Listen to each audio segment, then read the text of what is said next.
સુરતના પાલ police station હદ વિસ્તારમાં આવેલી ધ બુલ ગ્રુપની હોટલમાંથી નિશી ચૌધરી નામની યુવતીની લાશ મળી આવી હતી।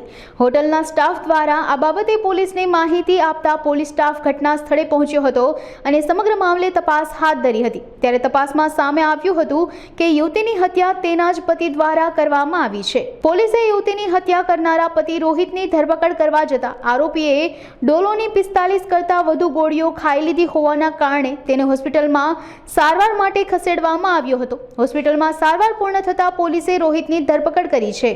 પાલ પોલીસ સ્ટેશનમાં એક ખૂનનો બનાવ બનેલ છે, જેનામાં એક દિશા કુમારી બેન છે, એનું મર્ડર થયેલું છે। એનામાં આરોપી તરીકે રોહિત કાટકર કરીને છે।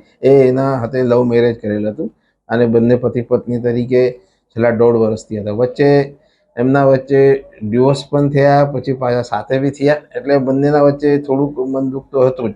અને બંને લવ મેરેજ હોય એટલે બંનેના કુટુંબમાં બી એકબીજાને સાચવવાની કોશિશ કરેલી, પરંતુ એ લોકો અવારનવાર એમના વચ્ચે મન દુઃખ રહેતું હતું બંને પતિ પત્ની વચ્ચે।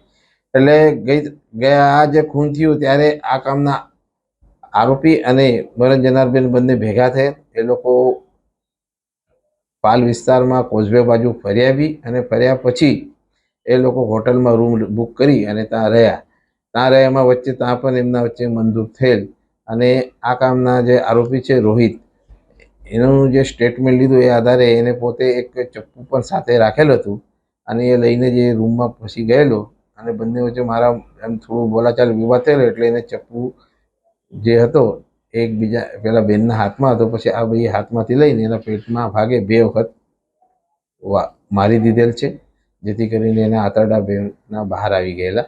ત્યારબાદ શરીરના બીજા ભાગે પણ ઈજાના નિશાન થયેલ છે, જેથી એ બેનનું ખૂન થયું। પછી આને થોડું લાગી આવતા એને ડોલો નામની ગોળીઓ આવે છે, એ 45 જેવી સવારે લઈ લીધેલી। એના પહેલાં એના કહેવા મુજબ એને ઊંઘની ગોળીઓ પણ લઈ લીધેલી રાત્રે, એટલે બેભાન થઈ અને રૂમમાં જ પડી રહેલો। ત્યારબાદ સવારે ઉઠી ફરીથી એને પેલી ડોલો ગોળીઓ લઈ અને પાછો બેભાન થઈ અને હોટલના રૂમમાં ટબ હતો એમાં પડી રહેલો એવું જણાવ્યું। ત્યારબાદ એ સાંજે 4 વાગે ઉઠી થોડું બેભાન થઈ અને બહાર નીકળી ગયેલ। ત્યારબાદ આરોપી અડાજણ પોલીસ ચોકી ઉપર બી ગયેલો। એ દરમિયાન એના ઘરવાળાએ એની મિસિંગ કમ્પ્લેન બાબતે બી પોલીસ સ્ટેશન અડાજણમાં જાણ કરેલી। એ દરમિયાન આ આરોપી બી આવ્યો હતો। પછી પોલીસને જાણવા મળેલ કે આ પ્રકારનો બનાવ બન્યો છે, જેથી પોલીસ હોટલ પર જઈ અને પોલીસે ખૂનનો ગુનો દાખલ કરેલ છે।